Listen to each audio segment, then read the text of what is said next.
In the previous video, I showed you how we can create a somewhat realistic looking wood material by using the procedural textures of the node editor. So we actually can create an interactive wood material that works like a volume. So it's a 3D material, not a flat surface 2D material. So now it's time to apply this material onto our blend file, where we have all the geometry of our garden chair. The problem, however, is this is a different blend file. By the way, in case somebody asks how I do this, I simply have two different blenders open. This is something I do very often when, for example, I work with two different files. Blender can only have one file open at the same time. So this file is called Wood 3D New. And to get this material over into my other Blender file, we can use the file append. So I will go to the chair model, go to File, Append, and then it will open the file browser. I am currently in the folder with my wood palette chair, so I click on the arrowhead to navigate up. There's my folder 2D 3D wood, and there is my 3D wood blend file. Now when we select the link or append function, we can look into a blend file. So when you click it, you see it opens the structure. We would like to import a material, so go to the materials folder, and there is Wood 3D. You can click it, you see it selected, and then we say append from library. Click, and you're back. So now I can select, for example, let's say this lumber part or the element, go to the material, and then here we say 3D Wood New. And you see then it gets applied or added to it. You can do the same there. And we can do the same for the backrest. These are all three individual objects, so each one we have to give the material. With the with these three arrays, which define kind of like these wood planks we sit on, things will work a tick different. If you have everything set up correctly with duplicates, you will see when you add a material, the other two objects are colorized or have the material applied to at the same time. So why happens this? Well, the thing is, we have a material slot created and then we loaded this Wood 3D. And you see this is used 4 times. 1, 2, 3, 4. Well, we actually have 5, 6 objects. But you see that this material is linked to the data of an object. Again, the object is just a 3-dimensional container into which we can insert geometry. So you see the geometry here is this plank. Now, if we go to the data panel, so to take a look at the properties for object data, you will see that wood plank is something all these 3 objects share. Well, they're all linked or clones. And to this wood plank data, the material is linked to. That's the main reason behind it. We can actually go to settings and, for example, for the viewport, maybe give this a different color. This is not a color that can be rendered, but this, for example, helps to quickly see visually different components or objects. So in Fusion, for example, we can colorize components, so we easily see all the logical groups. And here we can, for example, if we have steel, give all steel objects a certain viewport color. So via the color, we can really see maybe what material we are using. Okay, perfect. So before I continue, I touched upon this idea with the data. You see a link to data. If I say link to object, you see now this one actually has a different material, or basically it's an empty slot. I can make a new material. Let's say I make this one red. And there you see the material for this object is linked to the object, and the data for, the material for these two objects is linked to the data block, so to the mesh. And if I move this point, you see all objects have the mesh updated, but they don't, all three don't share the same material. And if I switch back here to data, there you see now you have the same material again. So mesh can be shared among different objects, and then for each object you could say have an individual object material, or link the material to the mesh data, and then this way you can also link the material between different objects. Okay, so let's bring this one back. Perfect. So before we continue, I would like to slice this one, load my node editor, zoom in a little bit, and let's take a look at the object in render time. So Shift Z, or go to viewport shading and render it. Okay, so there's actually one problem, and you can see the orientation actually of our meshes is not correct. Or we could say the orientation of our wood material is not correct. So for example, let's work with this one. When you press H, you hide an object. Alt H, you show the object. If you have an object selected and you press Shift H, then you hide everything else besides what you have selected. I also, for the rendering, have a Studio HDRI loaded. So the very basic setup: environment, texture, background, and load that image onto it. Okay, so let's do rendering, and let's take a look at what's wrong and maybe what we could do differently. So you can see the rings actually here at this side, but I actually want the rings to be on the shorter part, because the piece of lumber here or timber is actually cut out of a tree more like this. But currently, the way how the wood grain looks like, it feels the piece was more cut of it kind of like this way, and that's not really what I want. So what can I do? Well, if we take a look at the texture coordinate system, there are rotation values we could work with. But let's maybe try this one out. So you see X, that is a direction, so properly Z is what we have to play with. So let's say 90. Does this do it? Let's zoom in a little bit, and you see, no, it didn't really do it. What about X? Also didn't do it. Now what about this one? Also didn't do it. What about we play with all? Also don't really do it.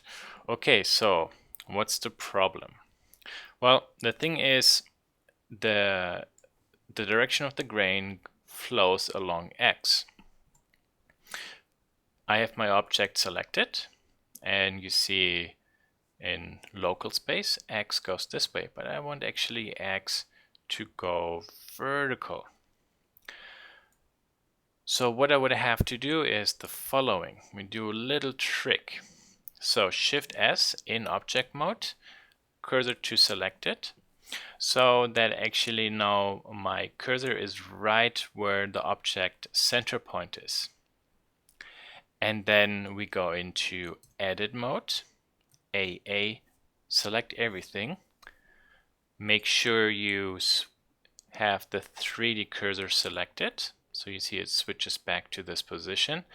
And then in my case, along the y-axis, I rotate this one. So R, Y, 90, press enter. Okay, and now you see my wood piece grows along the x-axis. If I do a quick rendering and zoom in, this is actually more what I want. But now this object is rotated. That's not really what I want. So in mesh mode, we rotate the mesh so it really grows along the x-axis, and then in object mode, we rotate it back. So R, Y, minus 90. There. Let's do a rendering, and there, that's what we are looking for. Okay. Perfect. Good. So this might have been a little bit confusing for beginners. So let's do this one more time.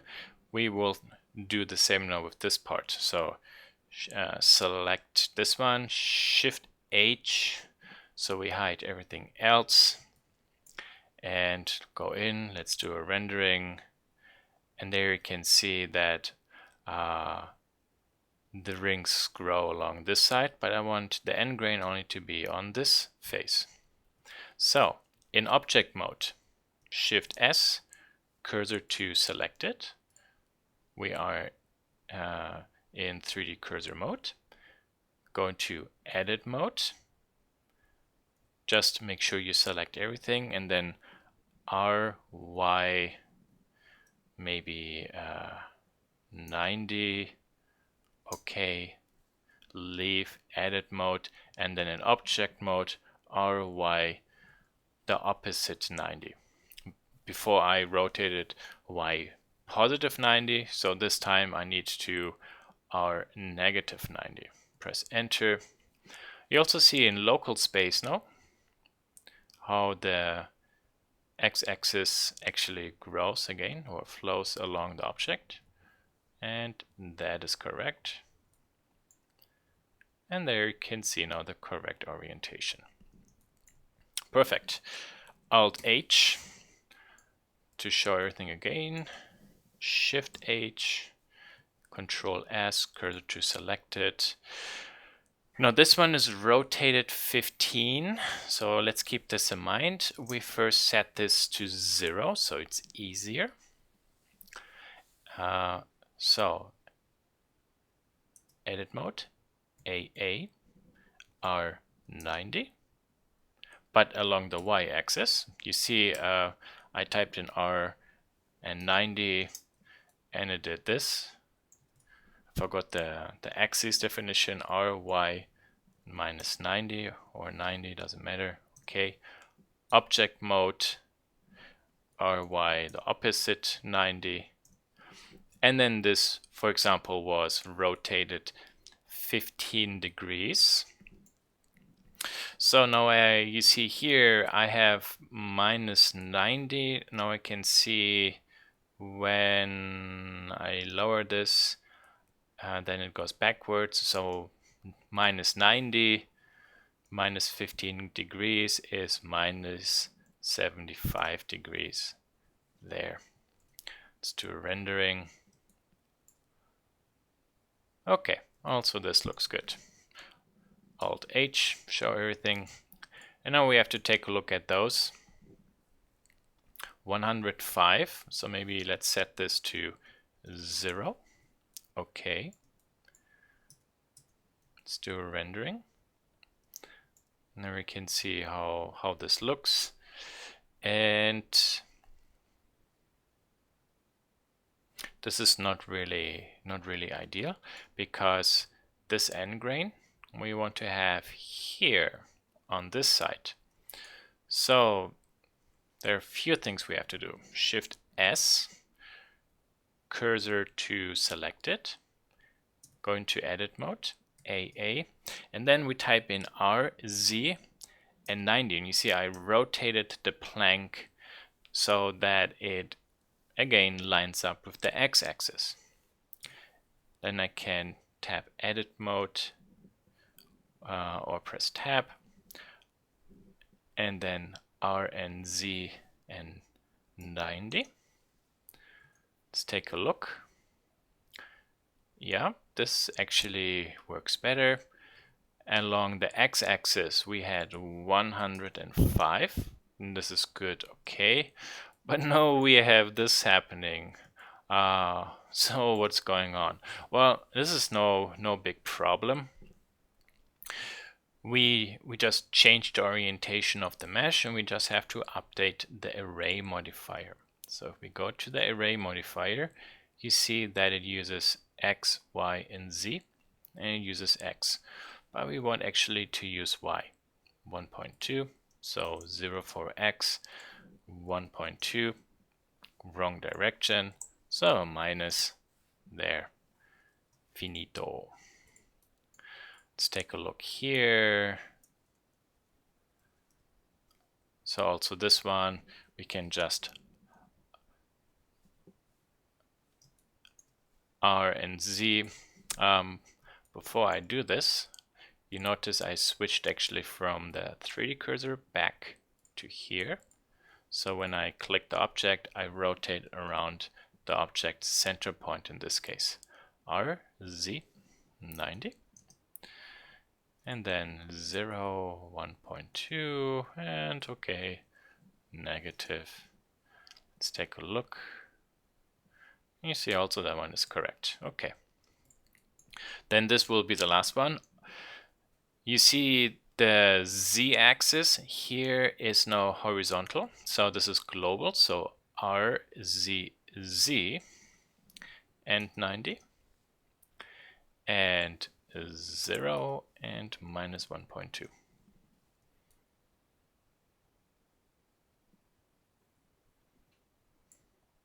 Okay, so let's take a look, and most of that stuff is okay.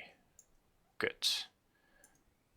So the textures flow actually now correctly. There is, as it seems, however, there one tiny problem. There I have a problem. There I have a problem. Okay, so it's actually good that this failed, because now I can show you the downside of the initial version I showed for how to make the joinery by making clones actually of this block. And then, you know, in the appendix for wood joinery, I used custom built wood blocks, which actually work better. So because I went into edit mode and I rotated my geometry, that also means that all my elements that, for example, do the cutting are rotated as well. So that's not really ideal at all, which is not really a big problem, because as I said, that was the first way how I showed it to you, and then later I decided there's actually a better way, and maybe this now shows you a second reason why we even should actually want to use that other way. Okay, so I will just try to readjust the first part, and then I will simply pause the video, finish the design, and then we can continue and move forward. So this one I delete. So there's the object. Shift S, cursor to selected. Let's create a plane. Maybe scale this plane down a little bit and move this to there. Perfect. Let's show this one.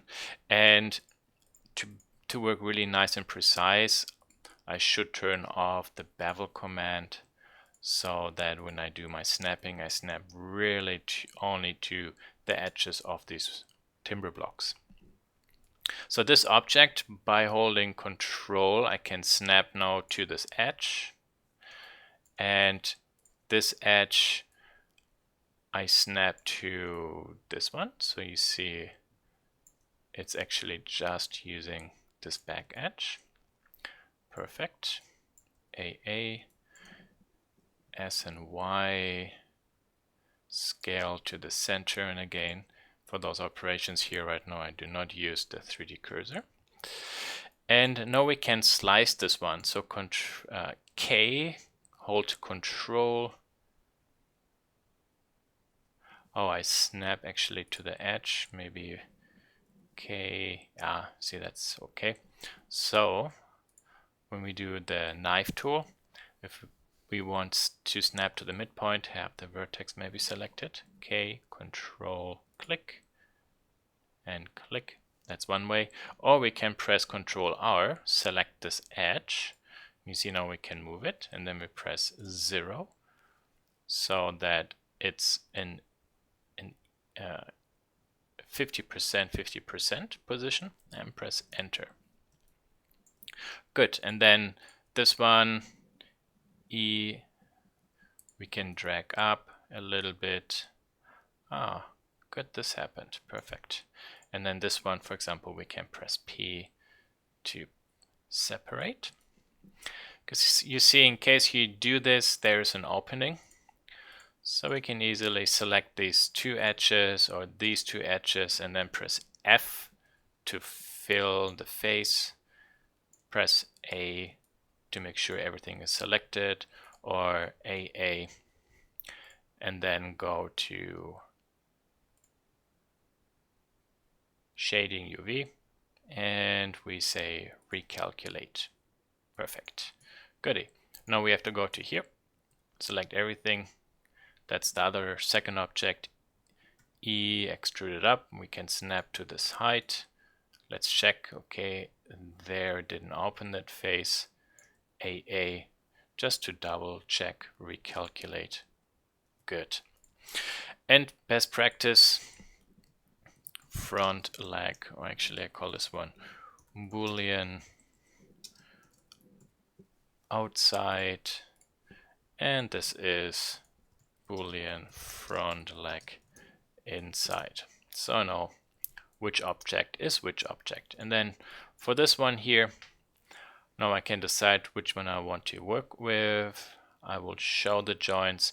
So I will, in this case here, select the inside, because for this part I will select the outer cube. So there you see, you will see the joint later, the half flap. Great. Okay, so one thing I would like to show, this might be nice to know about the Boolean modifiers. You see there we have this object, we make a mirror, and there we cut something out, but it's not really cut out there. So, why? That's kind of stupid. Well, the main reason is we have the mirror and then the Boolean modifiers. So let's say this is actually joint, and this is actually, I call this one floor because we trim it. Okay, good. So how do I now make sure that this joint Boolean also shows up on the other side? Well, this is actually pretty easy. We simply have to move this one to there first, so that the joint adjusts this part, and then we mirror it over, and then both results, for example, we clip. To make it a little bit easier for the software, we will actually adjust everything this way. So we have a basic object, we cut this one joint part out, and then we trim the bottom, then we round everything, and then this end result we just mirror over. Okay. For example, here we can do a similar thing. So the mirror here, simply we move completely to the end. Perfect. Good. Nearly. Shift H, and there is a problem, as you can see. Okay, Alt H to show everything, because this one cube here is not overbuilt enough. So I simply either in object mode, or I could also go into edit mode, move these two edges down. So you see it overbuilds nicely along all the important faces. Let's hide it there. Perfect. And you know what? I'm going to show you how to fix this one as well. That's good practice. So this one is rotated actually -75. So it means if we set this to 0, so that Boolean result clips everything away. So that's the reason why it's flat. The piece is flat, and we actually rotate it up -75. So from 90-degree perpendicular, it's a 15-degree angle. And that's what we will do, -90, so it's easier simply to work with. Okay, so bottom, that one we can leave. So for example, we can call this one trim bottom, and maybe this one we call joint, and let's remove this one. Okay, good. So here we will do the same. Shift S, cursor to selected, so it's nicely centered. And I would like to turn off the bevel. Also, as a precaution here, the mirror function we just put at the end. Let's make it plain, edit mode, scale it down a little bit, Control R to make a cut, 0, and enter. So we need to create a groove where this one can nicely fit in. So what we have to do first is the following. So this and this edge has to move and snap to this position, and this has to snap to this position. And again, you guys pay attention to, I always click on the arrowheads and never click on the white ring, because stuff could turn into this. That's not what you want. Or press G and X when you know what axis you need to use. Okay, good. So we would like this part to show up on the outside, which means this will be the face for the inside. And it's also at the midpoint. So structurally this is the best. We can press P now to separate it. Press Tab. Go into edit mode, select this object, go into edit mode with Tab, E, and for example, drag it up. Okay, good. This is actually now the block that will cut the space out of the horizontal bar. So, for example, let's call this one Boolean backrest inside. So this one, no, we can, for example, give this one. Let's take a look. Shift H. Perfect. And can undo actually the height, so it's back. Now we have to do the element for this part. Let's go to here, edit mode, E, and move this one up. So this is now actually going to be the tricky part. I will, for example, move this one up and then snap to this height, and this face I move up and snap to this height. Okay. And I would like to reset my object center point, so I will select this edge You see which one it is. Shift S, cursor to selected, and then in object mode I can set the pivot point for the object, press T for the toolbar, set origin, and then origin to 3D cursor. There. Perfect. And before we continue, this element I will parent, and this object I will parent to this one.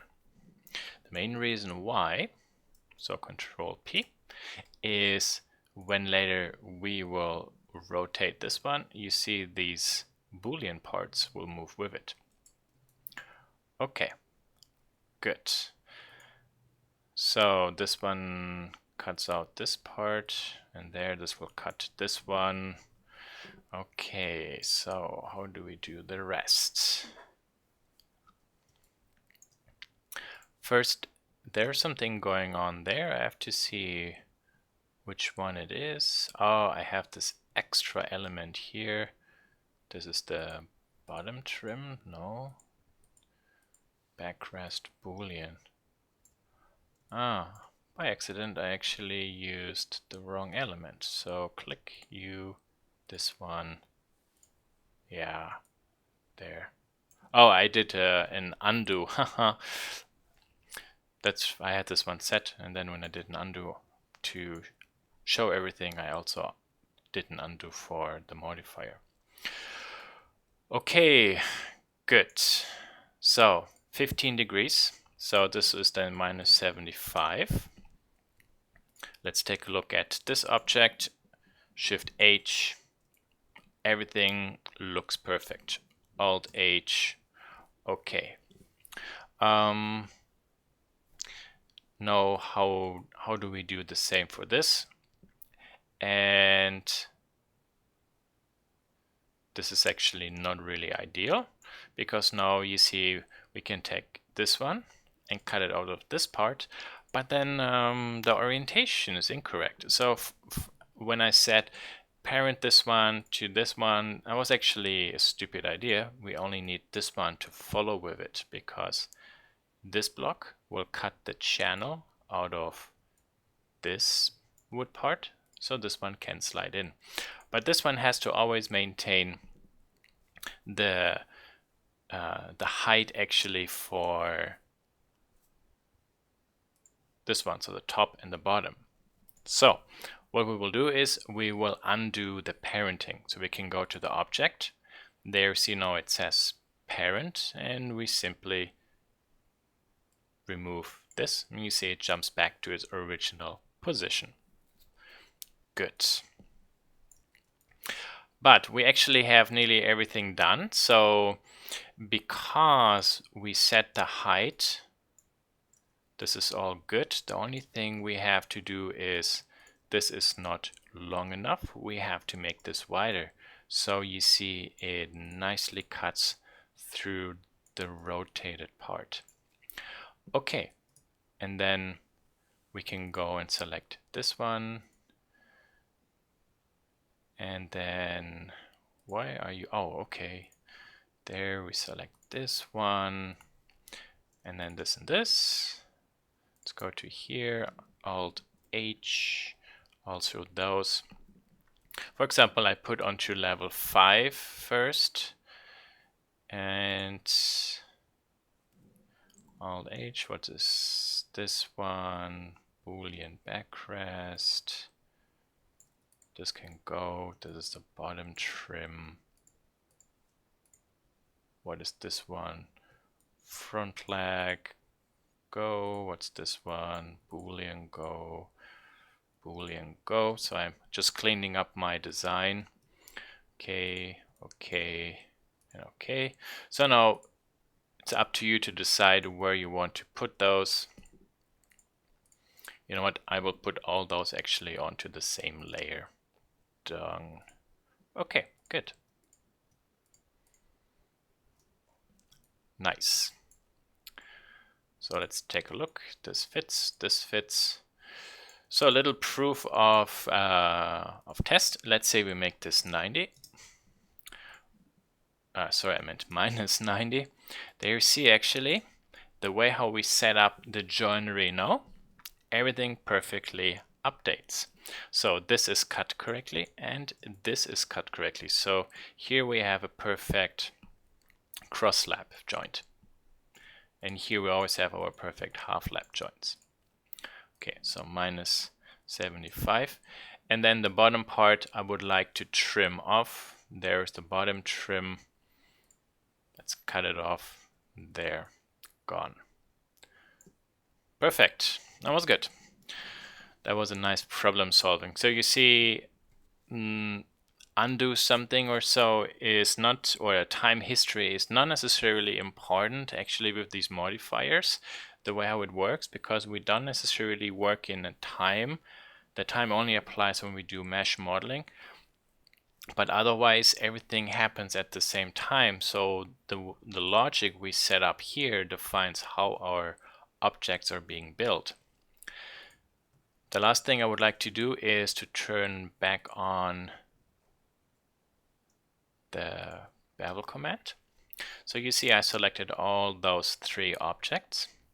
And now the trick is hold the Alt key and then click the eye. And you see it then turns on the bevel command for all objects. This one has the bevel on, and this one has the bevel on. So, and this works, for example, also with the mirror command. So hold Alt key. Or I thought, no wait, I didn't have those selected. There, Alt key, hold it, click, turns it all off. And the main reason is these 3 objects all have the same modifiers somewhere. So it understands that when I click just the eye without Alt, I only want to turn off the mirror for this part. With Alt, I want to turn off the mirror command for all selected objects. Perfect. And now when we do a 3D rendering, everything looks nice and perfect. Let's take a look at our timber with all the cut sections, and this is really nice. Great. There's only one problem left. It might not necessarily be noticeable to you, but let's go to this view. Let's zoom in a little bit. And no, where can this better be observed? Let's see. Yeah, maybe in the front or down there. Ah, this is perfect. You see here for the vertical front legs, for those, if we zoom in, turn on the rendering, you see there's the ring. It starts, and then here we have kind of like a line going through the mid part, but this is actually an arc, but these are all the wood rings. So the problem is, because of the mirror command, it does not make 2 objects with their own unique materials. It is basically one big object that gets textured.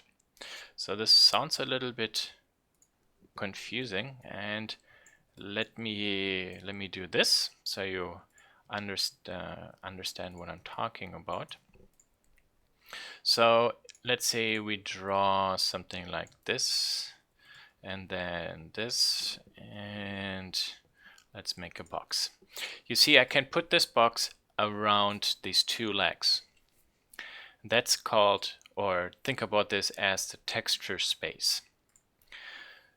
You also see here's one object point, there's no other object point. So inside the mesh edit mode, this mirror command generates the other mesh on the fly, but we are dealing only with one object, which is why when we do a rendering, we have here the center, and then there only we have a line, because also our mapping control here currently is set to this position. So how do we fix this? Well, there are two ways. One way, we simply try to offset the center point to somewhere more in the center. So left and right, we get something similar. So this is the y-axis. So I probably have to move this along y. Very small number maybe. Oh, yep, there you see. Minus 20 inches maybe. Ah, there. Here you see. This looks a little bit better now. And because, again, this is a shared material, all other objects got exactly the same treatment of the material as well.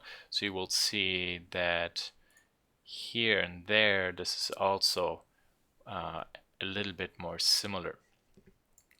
But try not to make this one at a value so it's really the center point between these two objects, because then left and right might look too much the same. Okay, let's take a look from the front, because I'm curious if those brackets, or not brackets, planks, have exactly the same texture. And you see, in this case, it doesn't actually matter much. It looks pretty good. So if we zoom in, there's roughly somewhere the center point, and you see the rings grow down. So we get away with this limitation. We don't really see much of a problem. Okay, good. And to be honest, because in a rendering we most times only see the object from one side, we don't really show perfect symmetrical views most times, because that's very boring. It might not matter much that the other part nearly is textured the same way. Plus, in this case here, it's even actually hidden by all the wood slabs we're sitting on. So at this point, we, for example, could rotate this one back maybe to a nice 20% or 20.5. I'm not sure what I had. Okay. And why is this one plane so short? Okay. I'm missing this one cut here. I only had it trimmed. That turned off. So trim floor. Perfect. Good. So the object is rotated, and because the texture is actually using the object's orientation, you see now it also flows with the rotation value of our object. So we don't have to deal with a material that only goes strictly along the x-axis. The material, because we used this object as a texture coordinate, uses the local x orientation of our object. So we can always rotate it, and you see the material updates. There's actually one other way how we can define or manipulate the position, rotation, or scale of a three-dimensional wood texture. The advantage of the current method, which I showed you, by in edit mode rotating the mesh correctly so that in object mode we can position the piece of wood as needed, is we have to one time set in edit mode the mesh growth direction correctly, and then we are free in object mode simply to rotate the object, and it all the texture always rotates correctly. The secondary way is by using the object center, position, and rotation and scale function and copy it to our mesh. To our material.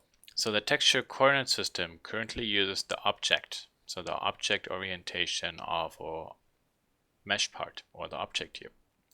So let's actually add an empty, and the empty I position right at this center point of this wood part. And then here in textures you can see object. We can borrow the position of this empty for the coordinate system.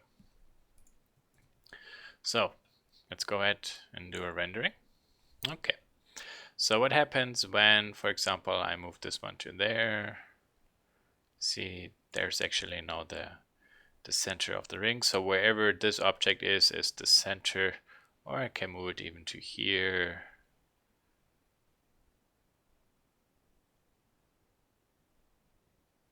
There you see, for example, now the center is coming soon on the plank. And there it is. There. Okay, so let's say with S I scale the empty, and you see actually the scales now the veneer, the rings, because the scale factor for the empty is kind of like doing the same as with the mapping node with the scale. If, for example, we rotate this one, you see also there the wood grain goes and grows into different directions. So it's actually pretty nice. Okay. There's only, unfortunately, one particular problem with this, because this is one material and this material uses this empty. Now for this one object, not a big problem. Alt H, and then we see everything, and instantly you start seeing the problem. We adjusted this texture for all parts, but that's not really what we want. So I'm only showing you basically how this works so you understand the concept, and then you will realize why the first version I showed you actually is more economically friendly. This version I'm going to show you now, so version 2, artistically can maybe have a little bit more usability, but also is a little bit more work. So let's, for example, say this is actually empty back lag. Okay, good. Let's Shift D, and then we actually say this is empty front lag. Good. Okay, perfect. So in front lag, let's move this one down a little bit. So Shift H, wait, hold on. No, it's okay. We only want to see this one. So the problem I have now, and maybe this is a nice situation to also explain you the power of nodes even more, is with nodes we can even have, for example, groups. But the cool thing about groups with nodes is a group can be shared among different materials. So essentially, this node, texture coordinate, always has to be unique with an object information. But then the rest of the texture definition or the material definition I want to be always the same. So what I will do is I select all this, for example, and then press Ctrl G, tab, and you see now there is a node. And the node has two vector inputs. If I go tab, you see I can open the node. Let's maybe go full screen so you can see everything. So the group input and the group output. Okay. So, for example, if we go into edit mode, so with tab, it's now group edit mode. The first vector, for example, here we can click and let's say this is for mapping. And then this is maybe mapping 2, or for example, the Voronoi and the wave texture. And then here we could give this a name for the output. Okay, when we now press Shift A, you see there's something called group, and there's node group. So for example, here we could give this one a name, wood texture 3D, Shift A, group Wood Texture 3D. So where is this now going to be useful? And you will see. So this one, you see this material has 4 users. I click on the 4 and make it a single user.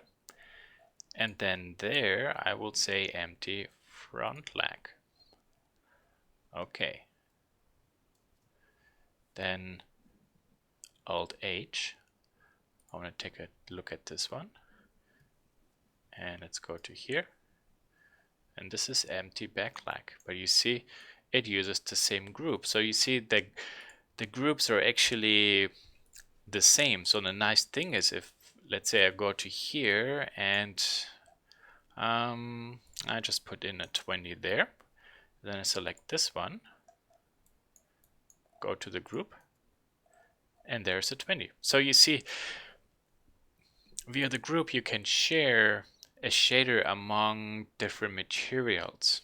So one material can have something in common with a different material. So the node idea of weaving relationships does not only work inside a material, it even via groups can work across materials.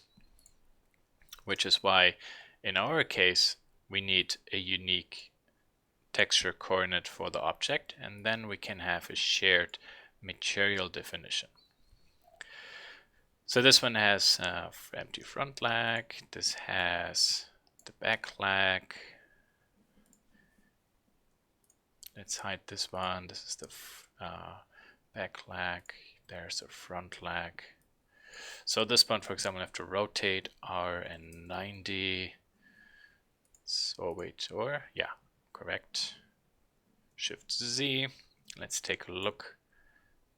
And there, see, adjusted. Nice. So now I can, for example, select this empty and make it bigger. And then you see the material definition is exactly the same for all these wood parts. However, because this empty, which is being used to create the texture coordinate for this front part, is bigger, the material also will look bigger, but it has the same colors, etc. So you see now, I would have to do the empty thing for every element that uses a material, which then later, if I want to adjust maybe individual objects in 3D view, I could just move around these empties. And I don't have to go into each material and adjust something there via values. Visually, I can drag elements that then drive changes inside the material. I don't require you to try this one out. Maybe just take a look if you're curious, and then you can see if it's something you even might rather prefer working with or not.